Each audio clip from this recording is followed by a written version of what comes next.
सर्वमंगल मांगल्यं सर्वकल्याणकारकं प्रधानं सर्वधर्माणां जैनं जयतु शासनं जैनं जयतु शासनं। नमः श्रीवर्धमानाय निर्धूतकलिलात्मने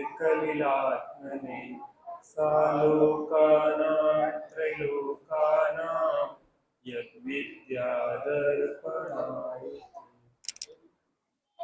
राम कहानी सुनो, श्री राम कहानी, राम कहानी सुनो, श्री राम कहानी। सुनते से आवे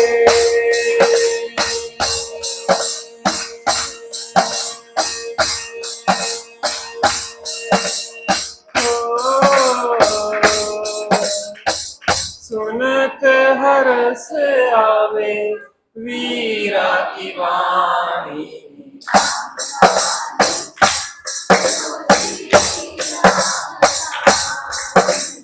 राम कहानी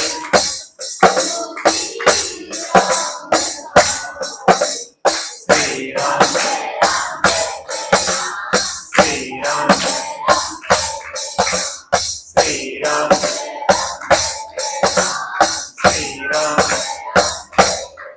दशरथ के राज दुलारे कौशल्या की आंख के तारे। ओ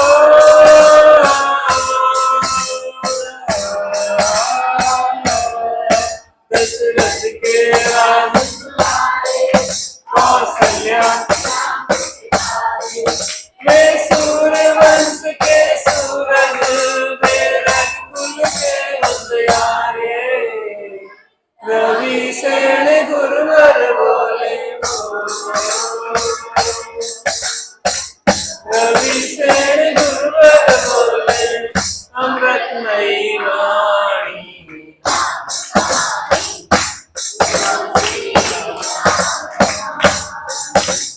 राम कहानी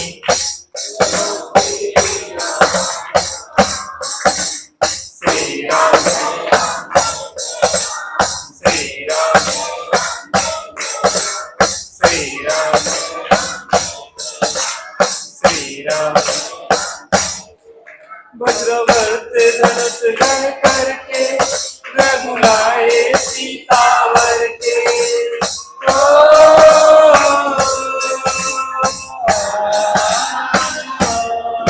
वज्रवर्त धनुष गढ़ करके रघुलाए सीतावर के। वर त्याग हुए वनवासी, पितु की आज्ञा सिर धर के। लखन सियाले संग हो,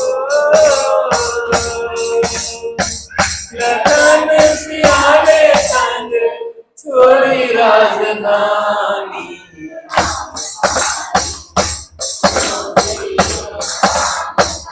बहुत बढ़िया।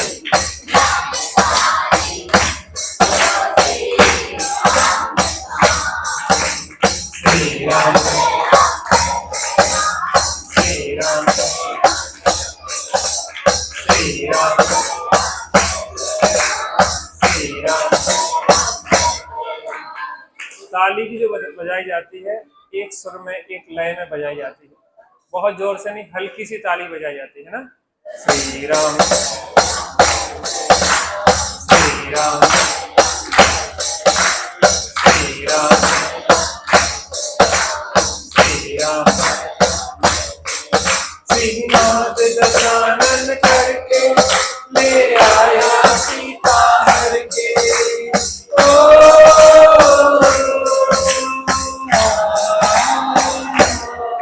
श्रीनाथ दशानन करके ले आया सीता हर के। रघुवर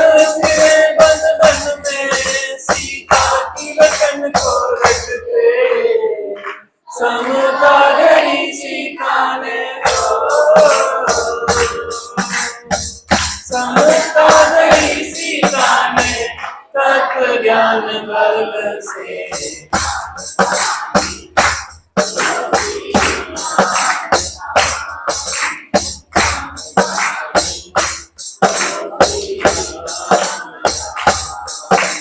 श्री राम श्री राम श्री राम श्री राम। देखिए, एक बात का ध्यान रखना पड़ता है कि जब जो शब्द बोल रहे हैं उस शब्द के हिसाब से आपकी भाषा निकलना चाहिए। अगर कहीं दुख तकलीफ की बात है तो उसके साथ आपकी आवाज में थोड़ा सा तकलीफ दिखना चाहिए। अगर हर्ष की बात है तो आपकी आवाज के साथ कुछ हर्ष आना चाहिए, तब आप उस शब्द के साथ जुड़े हैं। नहीं तो मात्र अपन ने शब्द पढ़े हैं, उस भाव को नहीं पढ़ा। श्री राम श्री राम श्री राम श्री राम। श्री राम अनु पठायो, अनुराम दूत बन आयो।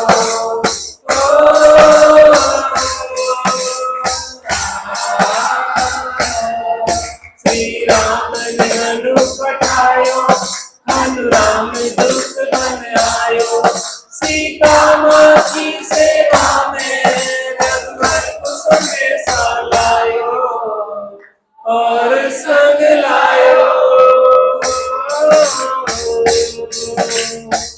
और संग लायो रघु मुद्रिका निशानी। बहुत बढ़िया। राम कहानी श्री राम श्री राम श्री राम श्री राम। लखन दशानन वध करके रघुलाए सीता जय के।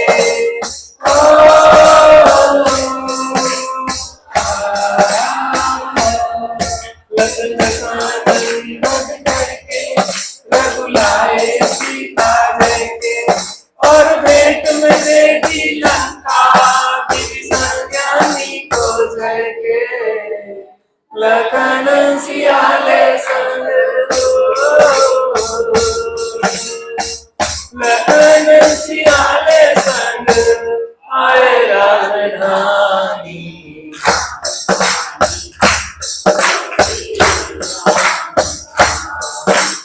राम कहानी श्री राम श्री राम श्री राम श्री राम। एक राम दशरथ का बेटा, एक राम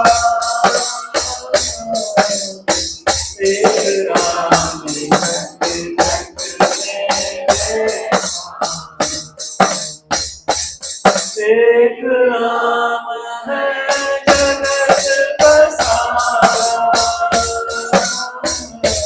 एक राम सब जग सोन्यारा। जय श्री राम बोलो जय श्री राम।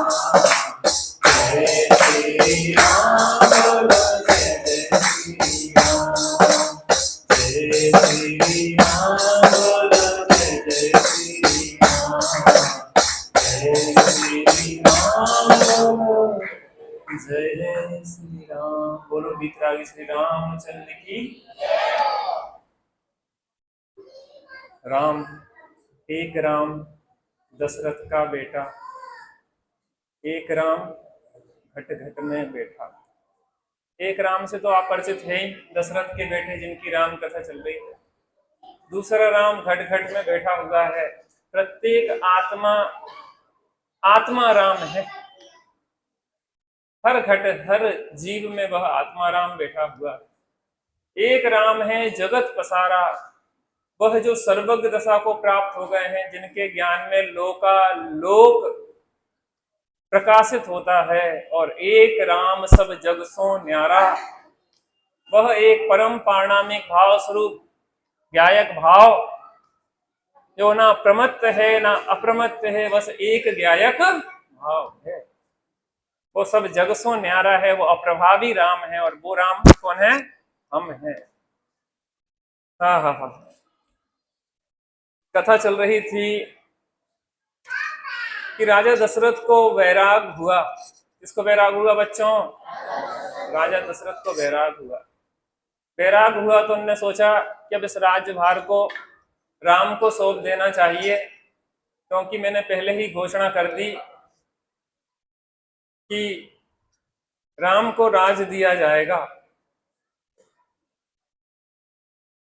और उस घोषणा के अनुकूल उन्होंने विचार बनाया। लेकिन कैकेयी ने अचानक कहा कि स्वामी, आपको याद है?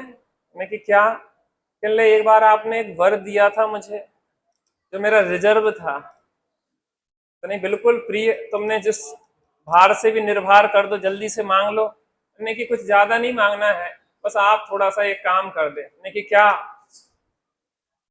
हाँ हाँ हाँ। क्या मांगती हैं कैकेयी? अपन इसको देखते हैं।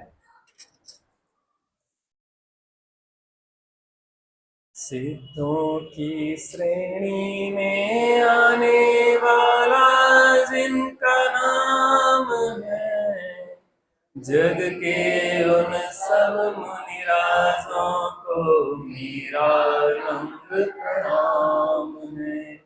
मेरा नम्र प्रणाम है। मेरा नम्र प्रणाम है। मेरा नम्र प्रणाम है। मेरा नम्र प्रणाम है। सिद्धों की श्रेणी में आने जग के उन सब निरालों को मेरा नम्र प्रणाम है। वो विरक्त भोगों से जब छोड़ रहे प्रभु यह संसार, करके कृपा भरत को दीजिए आप राज का शासन भार। देख देख करके प्रिय सुत को दिखा सकूंगी अपने प्राण। सुत स्वामी ये दोनों जी तो नारी के आधार मान।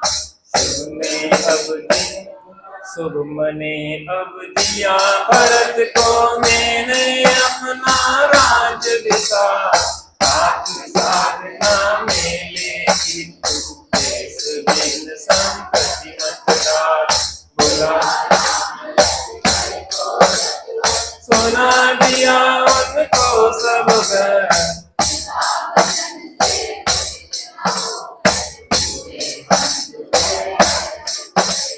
सिद्धों की श्रेणी में आने वाला जिनका नाम है, जग के उन सब मुनिराजों को मेरा नम्र प्रणाम है।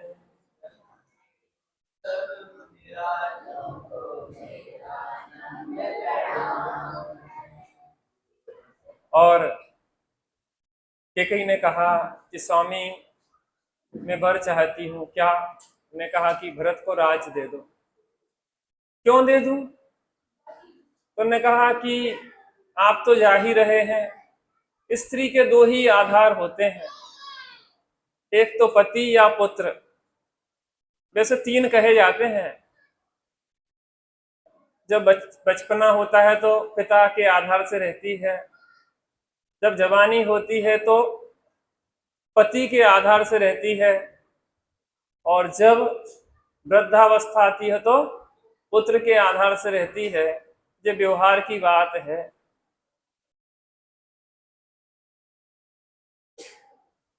परमार्थ का व्यवहार लगाएं, जो लोक व्यवहार की बात है। परमार्थ का व्यवहार लगाएं। अगर काय का व्यवहार? निकेतन भाई, इतने पीछे ना, दूर ना रहो। अच्छा, उधम सिंह,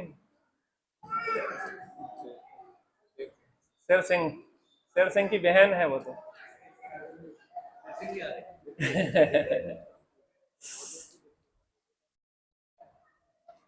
तो ये लोक व्यवहार की बात है। यहाँ परमार्थ के व्यवहार की देखें तो यहाँ कहते हैं कि बचपने में भी पंच परमेष्ठी ही आधार होते हैं, जवानी में भी पंच परमेष्ठी ही आधार होते हैं, और वृद्धावस्था में भी पंच परमेष्ठी ही आधार होते हैं।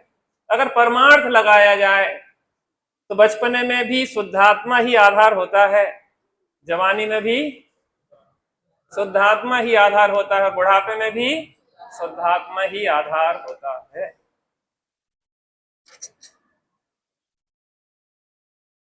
एक अभी भक्ति हो रही थी, कोई ना दे सकता है इस जग में तुम्हारा साथ, प्रभु ही बस दे सकते हैं इस जग में हमारा साथ, प्रभु ही दे सकते हैं इस जग में हमारा साथ, इसीलिए तो गह लिए प्रभु के चरणों में मां, इसीलिए तो धर दिया प्रभु के चरणों में मां, प्रभु ही बस दे सकते हैं इस जग में हमारा साथ। ये क्या है? व्यवहार है, परमार्थ का व्यवहार है। और परमार्थ का परमार्थ क्या है? कोई ना दे सकता है इस जग में किसी का साथ, कोई ना दे सकता है इस जग में किसी का साथ, इसीलिए प्रभु रख लिए तुमने हाथों पर हाथ, इसीलिए प्रभु रख। हमें व्यवहार भी ज्ञात होना चाहिए।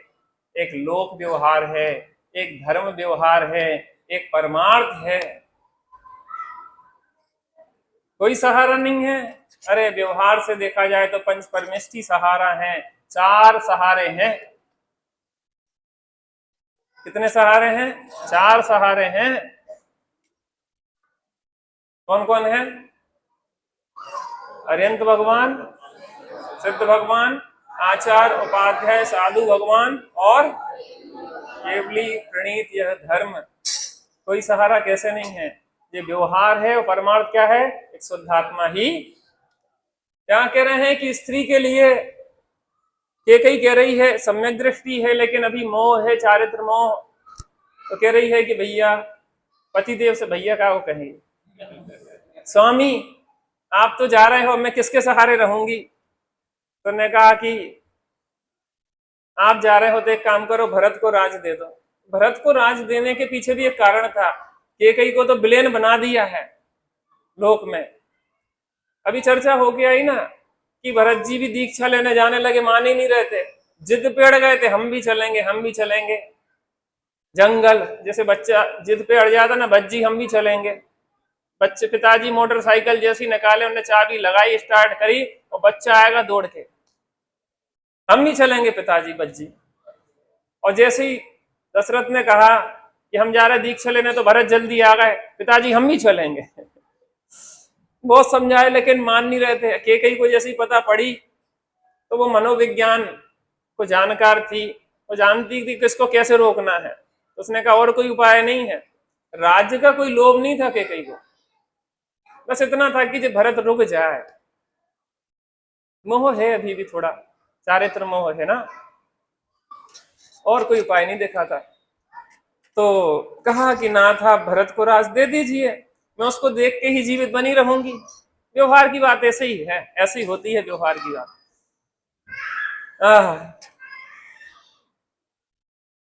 शुभ मने, एक शब्द आया शुभ मने, शुभ मन वाली। दुर्मने नहीं बोला भरत, वो किसने? दशरथ ने दुर्मने नहीं बोला, शुभ मने बोला। वो जानते थे कि अभिप्राय क्या है। देखो जहां अभिप्राय सही होना, सब सही हो जाता है। माँ बच्चे को खिलाती है, मेरा ललना, मेरा गधा, मेरा न, जो सब बोलती रहती, सब बोलती रहती हो, और बच्चा भी हंसता रहता, माँ भी हंसती रहती, बच्चा भी अभिप्राय पकड़ रहा है। और गाल भी नोच रही, नाक भी कर रही, थप रही और सब कर रहा है, लेकिन बच्चा हंस रहा है। क्यों हंस रहा है? जानता है बच्चा कि माँ हमारा अच्छा चाहती है। पता, हम बहुत सारी बातें बोल जाते, कई बार सोचते कि हमें बोलना नहीं चाहिए था, लेकिन आप लोगों को बुरा ही नहीं लगता हमारी कोई बात। पता क्यों नहीं लगता? क्योंकि आप हमें अपना मानते, और जहां अपनापन होता ना, तो बुरी बात भी अच्छी लगती है, और जहां परायापन हो जाता है तो अच्छी बात भी बुरी निकाल लेते हैं उसमें से। जहां अपनापन होता है बुराई में से भी अच्छाई निकालते हैं, और जहां अपनापन नहीं होता है वहां अच्छाई में से भी बुराई निकालते हैं। ये बात होती है। इसलिए आप लोगों का जो अपनापन है ना, ये अपनापन हमारी गलतियों को भी आप क्या है, गौण कर देते हैं। ऐसे उन्होंने कहा शुभ मने, तो सम्यक दृष्टि ज्ञानी है, जो कर रही है विचार करके कर रही है, और तेरे चारित्र मोह का भी राग है, तो कोई बात नहीं, अच्छी बात है। शुभ मने अब दिया भरत को मैंने अपना राज विशाल, दे दिया। विचार विचार का काम नहीं है। राम से पूछे कि ना पूछे? राम से पूछे कि नहीं पूछे? राम से पूछना नहीं है, सूचना देना है खाली। क्या कहा? पिता पिता पूछते नहीं है बच्चों से, क्या देते हैं? सूचना। हमने तुम्हारी शादी वहां पक्की कर दी है, सूचना दी। पूछने की काम नहीं है कि लड़की पसंद करे यही हो। ये व्यवस्था नहीं है कि तुम लड़की पसंद करो तो हम आशीर्वाद दे भी आवे, जो नहीं। हम पक्की करेंगे, हम लड़की को देखेंगे, और देखने के बाद पक्की कर आएंगे, फिर जानकारी देंगे कि हमने पक्की कर दी है। आप लोगों को हजम नहीं हो रही बात? चौथे काल की लगती है आपको बात। अच्छा, आप जो बड़े बड़े लोग बैठे हैं, इनकी कैसे पक्की होती? देख भी जाते का आप लोग? ऐसे ही होती थी, शादी के टाइम ही देखते थे, और वो शादियां सक्सेस होती थी। 90 साल 80 साल लंबे समय तक की चलती थी। और आजकल तो सब बिल्कुल प्री वेडिंग तक हो जाता है। क्या हो गया इस पंचम काल में, हमें तो समझ में नहीं आता है। ऐसा लगने लगा कि पंचम काल का अंत अभी आ रहा हो जैसे। इतने सब फालतू के नाटक होने लगे हैं। पता, आप प्री वेडिंग सब कर लिया, प्री वेडिंग शूट में लाखों खर्च होने लगे। हमें इसलिए पता रहता, भोपाल जैसे क्या कहते हैं उसको, राजधानी में रहते दुर्भाग्य से हम, और हम जहां पे चले जाएं तो वहां शूटिंग चलती रहती। क्या हो रहा? प्री वेडिंग शूटिंग, कहीं नाव पे, कहीं यहाँ कहीं वहां, जगह जगह चलती रहती। अब आंखें तो बंद करके चल नहीं सका, टकराई जे नहीं तो सब दिखता रहता है संसार में क्या क्या चल रहा है। और पता पड़ जाए कि शादी कैंसिल हो गई होते तो सब घूम आए थे, टूर हो जाते, साथ में रह लेते, सब हो जाता। और शादी टूट जाए तो दूसरी जगह होगी कि नहीं होगी? आप सोचते नहीं क्या हो रहा हो जो आखिर। भैया थोड़ा इज्जत रखो, इतने निर्लज ना बन जाओ। इस निर्लजता का ये फल है कि 4 दिन शादी नहीं चलती, करोड़ों खर्च हो जाते हैं। पता है आपको? 4 दिन नहीं चलती और करोड़ों खर्च हो जाते। 4 दिन शादी नहीं चलती। अभी हमारा वो भांजा है हाई कोर्ट में, वो कर रहा प्रैक्टिस वगैरह जो भी है उसका, तो वो बता रहा था कि बड़े बड़े पैसे वाले महीने भर शादी हुई, 6 महीने शादी हुई, 1 साल, और बस तलाक के लिए आ गए। काय की शादी, कैसी शादी, करोड़ों खर्च कर दी, या बस तलाक की व्यवस्था। ये व्यवस्था तो कौन सी है? तुमने तो सब चुनाव तुमने किया था, तुमने चुनाव किया था, तुम साथ में रह चुके उसके साथ। क्या कहते उसको, शादी के पहले रहने को।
उसके बाद भी 4 दिन चल रही थी। तो क्या हो रहा है? दशरथ ने जी नहीं कहा कि बेटा क्या करें, अब बताओ राम क्या करें, तुम्हारी मम्मी ऐसी बात कर रही, कहले नहीं, हमने दिया भरत को राज्य, हमें पूछा पाछी नहीं करना राम से, हम तो आदेश देंगे कि बेटा हमने ये काम कर दिया है। बात समझ में आती कि इसका मतलब यह है कि अपने पिता का सम्मान, माता का सम्मान रखना चाहिए बच्चों को। अगर वो बात कह रहे हैं तो बहुत विचार करके कह रहे हैं। हम तो कह रहे हैं कि आपको घर से बाहर निकाल दिया तो उसमें भी कुछ अच्छा होगा।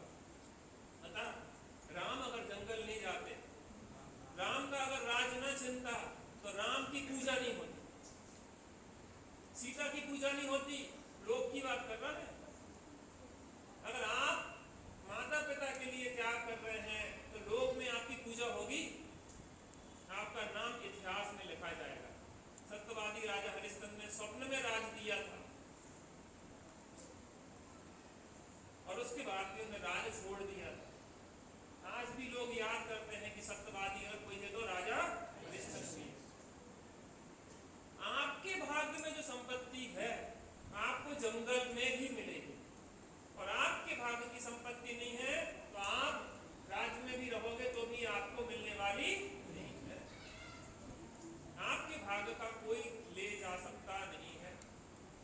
जब वो जंगल में थे ना रामचंद्र जी, तो वहां पे एक यक्ष ने, वर्षा काल आ रहा था, उस यक्ष ने वहां पे पूरा राम राज्य खड़ा कर दिया था, बिल्कुल राम राज्य।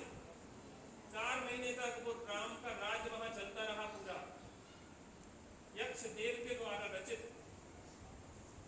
जहां तुम्हारे भाग्य में लिखा है, मैं ये कह रहा हूं कि अगर सीता का हरण नहीं होता तो राम लंका कैसे पहुंचते और कैसे जीतते और कैसे त्रिकंडाधिपति लक्ष्मण बनते। सब बिल्कुल व्यवस्थित है एक पर्याय।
ये भी शंका था कि हम प्रवचन कर पाएंगे कि नहीं कर पाएंगे।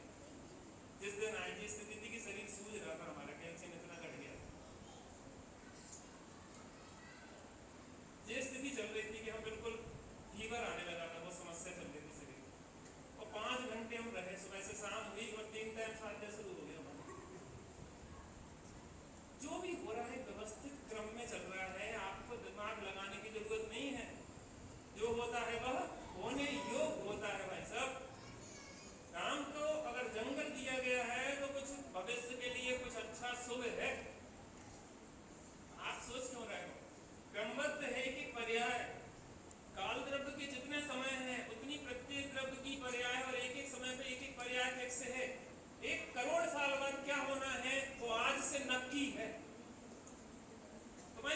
बुद्धि की जरूरत नहीं है लगाने की, तुम तो बस स्वीकार करो। क्या करना है? क्या करना है? स्वीकार करना है। पुरुषार्थ और कुछ नहीं है। होते हुए वर्णमन को बदलने में भगवान भी समर्थ नहीं है। क्या कहा? नेमिनाथ भगवान के ज्ञान में आया कि 12 वर्ष बाद द्वारिका जलेगी, तो भगवान क्या रोक सकते हैं उसको? किसी की सामर्थ्य नहीं है कि होते हुए वर्णमन को कोई रोक सके। बस होते हुए वर्णमन को स्वीकार किया जा सकता है, और जब तक स्वीकार ना हो तब तक की समस्या है। जितनी जल्दी स्वीकार कर लो उतनी जल्दी शांति आ जाती है। स्वीकार करो, यही पुरुषार्थ है। पुरुषार्थ क्या है? पुरुषार्थ क्या है? होते ही वर्णमन को स्वीकार कर लेना, यही पुरुषार्थ है भाई। तो यहाँ पे राम को बुलाया, लक्ष्मण को बुलाया, दशरथ ने राज्य तो दे दिया था। मैंने क्या कहा कि देख, राज्य में दे देगा भरत को, लेकिन बस ये बात है कि तू मेरे साधना में विघ्न नहीं डाल। मैं दीक्षा लेने जा रहा हूं ना, तो दीक्षा जाने में तू मुझे बाधा नहीं देना। राज्य जिसको देना, मुझे तो राज्य छोड़ना है। मुझे याद है कि मेरे पिताजी ने मुझे 1 महीने में कहा था, तब राज्य दे दिया था। याद आ रहा आपको कोई प्रसंग? क्या नाम था पिताजी का? राजा अरण्य। उनके बड़े भाई का नाम क्या था? अनंतरथ। दोनों ने बैराग्य ले लिया और 1 महीने के दशरथ को दे दिया था। उन्होंने कहा मुझे तो छोड़ने से मतलब, भरत राजा बने कि राम बने मुझे मतलब नहीं है, तो बस दीक्षा से नहीं रोकना। तो कहले ठीक है, आप जाओ, 1 महीने मेरा भरत तो रहेगा कम से कम। भरत दीक्षा ना ले पाएगा, ध्यान रखो। और राम लक्ष्मण को बताया, बुलाया। पिता वचन से दुखित न होकर, दुखी नहीं हुई एक पिताजी का करते कहते तो 1 तोला सोना अगर यहाँ वहां कम ज्यादा हो जाए तो पिताजी को रोटी नहीं देते लोग। उन्हीं के पास रहना, उन्हीं को तो सब दे दो, उन्हीं को तो सब दे दो, वही खिलाएंगे, वही करेंगे, वही करेंगे। है 1 तोला सोना दे दो तो ना। इधर तो पूरा का पूरा राज्य छोड़ने के लिए कोई कुछ दुख नहीं, कुछ तकलीफ नहीं। पता राम कहानी, हमारा जीवन बदल जाए तब सार्थक है। मगर राम कहानी सुनाने की हमें यहाँ पे राम बनाना है सबको। घर घर में हमें राम बनाना है, घर घर में हमें सीता बनाना है, घर घर में भरत बनाना है। ऐसा समर्पण, ऐसा त्याग हमारे जीवन में आए तो शांति आए। राम को पता है कि सब क्रमबद्ध हो रहा है, जो होने योग्य हो रहा है वही हो रहा है।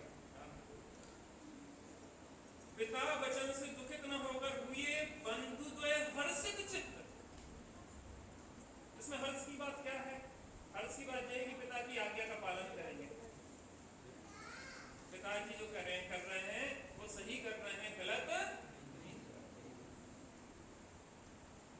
सिद्धों की श्रेणी में आने वाला जिनका नाम है, जग के उन सब मुनिराजों को मेरा नम्र प्रणाम है। जग के उन सब मुनिराजों को मेरा नम्र प्रणाम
समस्या नहीं है, लेकिन दशरथ को अंदर में पीड़ा है कि राम योग्य है, सब प्रकार से प्रजा चाहती है, उन्हें जानकारी है कि राम ही राजा बनेंगे, लेकिन बेटा मैं क्या करूं, मेरी मजबूरी है। मैंने तुम्हारी माँ को एक वर दिया था, युद्ध में उसने मेरी मदद की थी, तो उसके कारण मैंने वर दिया था, और आज मैं जाते की दीक्षा लेते समय अंतिम बात जो पूर्ण होना चाहता हूँ कि कोई मैंने उन्हें वचन दिया वो पूर्ति हो जाए, अच्छा है मैं निर्भर हो जाऊंगा, तो मुझे निसंग कर दिया है, और अगर मैं राज्यभार भरत को नहीं देता हूँ तो मेरी लोक में अपकीर्ति होगी, मैं वचन भंग करने वाला बनूंगा। और हमारे यहाँ प्रसिद्ध लोकोक्ति है कि रघुकुल रीत सदा चली आई और प्राण जाए पर मैं वचन भंग करके महापापी नहीं बनना चाहता हूँ। उन्होंने कहा कि जो दृढ़ प्रतिज्ञ होते हैं मानव, उनकी संसार में बहुत कीर्ति होती है, इसलिए अपने वचन का पालन हमेशा करना चाहिए। जो वचन दे दिया सो दे दिया। मुझे पता है बेटा कि मैं तुम्हें राज नहीं दे रहा हूं तो अन्याय कर रहा हूं, क्योंकि बात तो यही होती है कि सबसे बड़ा पुत्र अगर योग्य है तो उसको राज देना चाहिए, और तुम सब प्रकार से योग्य हो मुझे पता है, लेकिन उसके बाद भी मुझे अन्याय करना पड़ रहा है, क्योंकि मैं वचन से बंधा हुआ हूं। मैं भरत को राज दूं, इसके अलावा मेरे पास कोई उपाय नहीं है, और मेरा हृदय बहुत व्यथित हो रहा है। मैं इस दुविधा को कैसे अंदर में कैसे सहन करूं। पता दीक्षा ले ली थी दशरथ ने, उसके बाद भी वो शल्य चलती रही। दीक्षा लेने के बाद पता आपको बाहुबली स्वामी थे ना, बाहुबली स्वामी, भरत और बाहुबली का युद्ध हुआ। क्या हुआ? युद्ध हुआ। युद्ध के बाद क्या किया बाहुबली ने? दीक्षा ले ली। अभी दीक्षा लेने की इच्छा नहीं थी, दीक्षा लेने की इच्छा नहीं थी, लेकिन अब मैं भरत के राज में तो नहीं रहूंगा। और उन्हें दीक्षा लेके खड़े हो गए, आहार तक के लिए नहीं चल गए, और जे भी शल्य बनी रही कि भरत की भूमि पे खड़ा हुआ, भरत की भूमि पे खड़ा हुआ। यद्यपि सम्यक दृष्टि ज्ञानी थे, छायक सम्यक दृष्टि थे, लेकिन एक शल्य पड़ी रही, इसलिए गुणस्थान नहीं चढ़ पा रहा था। जब भरत जी आए, हमने हाथ जोड़े कि स्वामी ये वसुधा काहू की नहीं भई, हमारी भरत की जमीन है, आपको दिखता है कितने भरत हो गए। जब भरतवाजल पर्वत पे नाम लिखते गए थे तो एक दूसरे भरत को मिटाओ तब दूसरे भरत को लिखो, कितने कोई दूसरा आएगा तो हमारा भी मिटा देगा, किसकी हुई वो शल्य टूटी और वो इस शल्य जी को कहां तक सताती है पता नहीं है। इसलिए भैया निसल्लो निर्वार होके जीना चाहिए अगर सुखी होना है तो, क्योंकि सब परमन व्यवस्थित सुनिश्चित है, आपके विकल्प से कोई कार्य होता नहीं है। अब राम क्या बोल रहे हैं?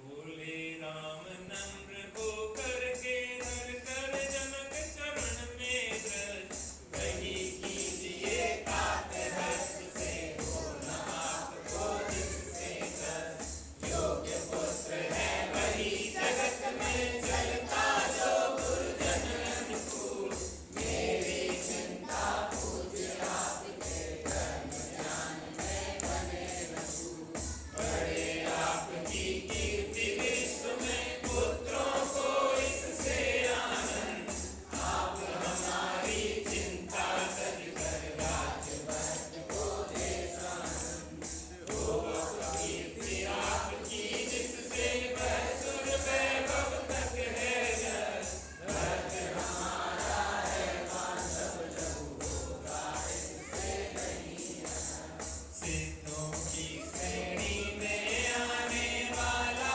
जिनका नाम है, जग के उन सब मुनिराजों को मेरा नम्र प्रणाम है, जग के उन सब मुनिराजों को मेरा नम्र प्रणाम। रामचंद्र जी ने चरणों में दृष्टि रखी दशरथ के, उन्होंने कहा कि पिताजी आपको जो उचित लग रहा है वह सही है, आप बिल्कुल निश्चल हो जाइए, मेरी चिंता नहीं कीजिए, भरत राजा बने या मैं बनूं क्या फर्क पड़ता है, भरत मेरा छोटा भाई है। कौन है? अगर छोटे भाई को संपत्ति दे दें और बड़े भाई को ना दें तो अपनों का विचार है? क्या विचार है?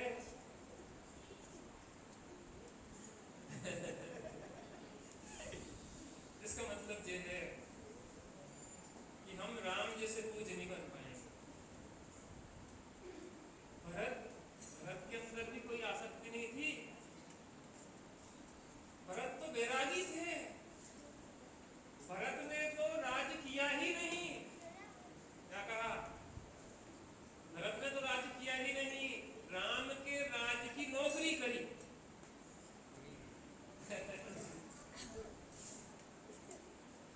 कई बार महापुरुषों के जीवन का विचार करते ना तो बड़ा आनंद आता है। एक वो और एक हम छोटी सी छोटी बातों के ऊपर कितने कलुषित परिणाम करते रहते हैं। 2-2 पैसा के लिए थोड़ी मलाई अगर दूसरे के दूध में गिर जाए धक्का सा लग जाता है। सबरी मलाई तुम ही खा लो, हो जाओ मोटे। मलाई 2 पैसे की मलाई के पीछे भी कर्म मान लिए है। सही बताया, मलाई पचाने लायक सामर्थ्य भी नहीं है, कोलेस्ट्रॉल बढ़ रहा हो, मेहनत है नहीं है और खाए जा रहे हो, खाए जाओ। पता आज की जो बीमारी है ना, जो ज्यादा जितनी बीमारी है जो ज्यादा खाए की है, भूखे देवे की नहीं है। आजकल नेचुरोपैथी चल रही। नेचुरोपैथी वाले क्या करते हैं, हफ्ते में एक बार कम से कम उपवास करिए, रोज कम से कम 16 घंटे का गैप रखिए एक भोजन से दूसरे भोजन में। सबसे पहले थोड़ा सलाद खाइए, आप सलाद खाइए और रोटी तो ज्यादा खाइए नहीं, मात्र 1-2 रोटी खाइए। रोटी देखिए बस आप, नहीं तो कोलेस्ट्रॉल पर। घी तो छूना नहीं, छू लोगे तो बच जाएगा। दूध की ओर देखना नहीं। एक नया चलने लगा वीगन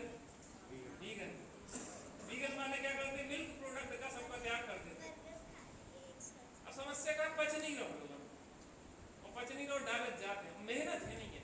पता पहले जमाने में पहले क्या करती थी महिलाएं, 4 बजे उठ के चक्की चलाती थी। राजीव दीक्षित था, हत्या हुई तो नहीं हुआ, तो उसने घर घर में चक्की बुला दी थी।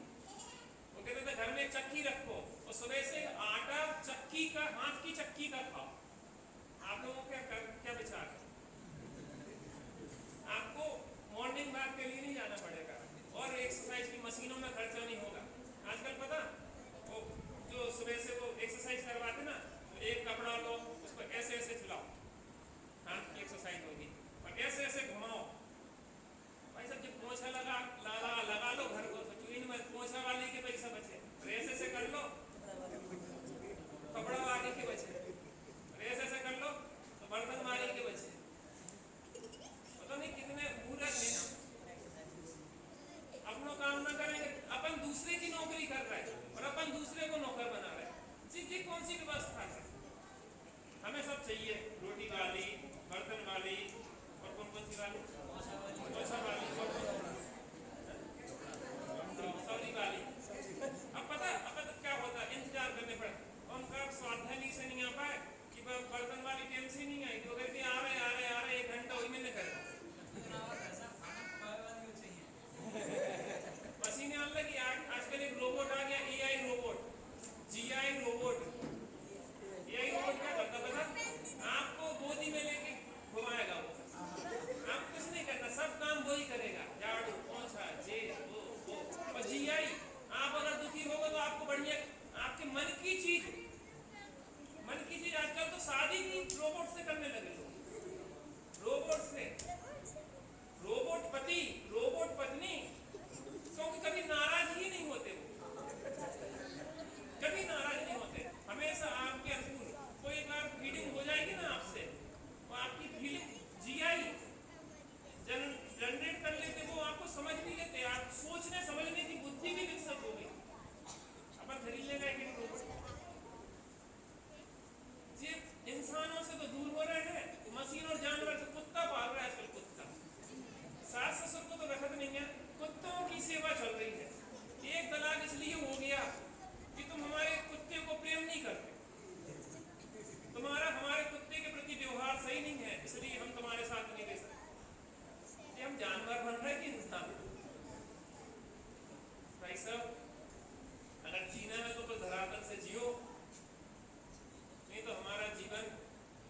तो जड़ की ओर जा रहा है या जानवर की ओर जा रहा है?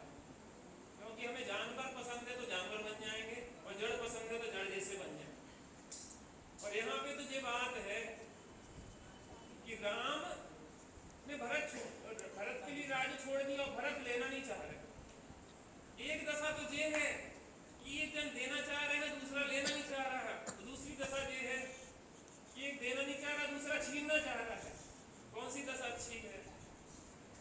देखो भैया, हम तो चाहते हैं कि जसवंत नगर में राम राज्य हो जाए, यहाँ सब घर में राम और सीता हो, भरत शत्रुघ्न जैसे भाई हो, तो वास्तव में यहाँ किसी को कोई दुखी नहीं हो। जैसे आप लोगों में प्रेम बहुत है, जसवंत नगर इतना अच्छा है कि हम तो जगह जगह प्रशंसा करते हैं। अगर कहीं धरती पे स्वर्ग है तो यही पे।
शिविर की व्यवस्था है, ग्रेडिंग सिस्टम से रहेगी। मैं सूचना इसलिए दे रहा हूँ आपको कि आप थोड़ा मानस बना के रहें कि इस तरह इस बार कुछ व्यवस्था बदली गई है काफ़ी कुछ, और हमारी बहनें लोग काफ़ी मेहनत कर रही हैं। 3 बच्चियाँ तो बेचारी ना स्वाध्याय में काफ़ी सुबह से शाम तक ग्रेडिंग में लगी रहती हैं। 12 पॉइंटों पे नंबर दिए जा रहे हैं। रोज के 120 नंबर आपके चल रहे हैं काउंटिंग में।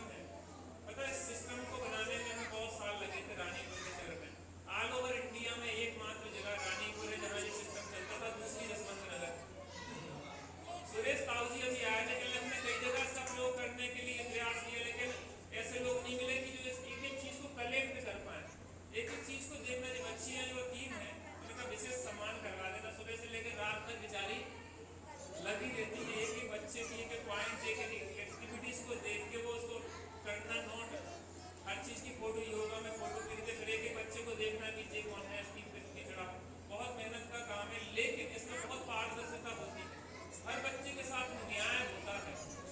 पेपर की बहुत कीमत नहीं है, पता, हम पेपर का मान इसलिए नहीं रखते हैं कि हमें जीवन बदल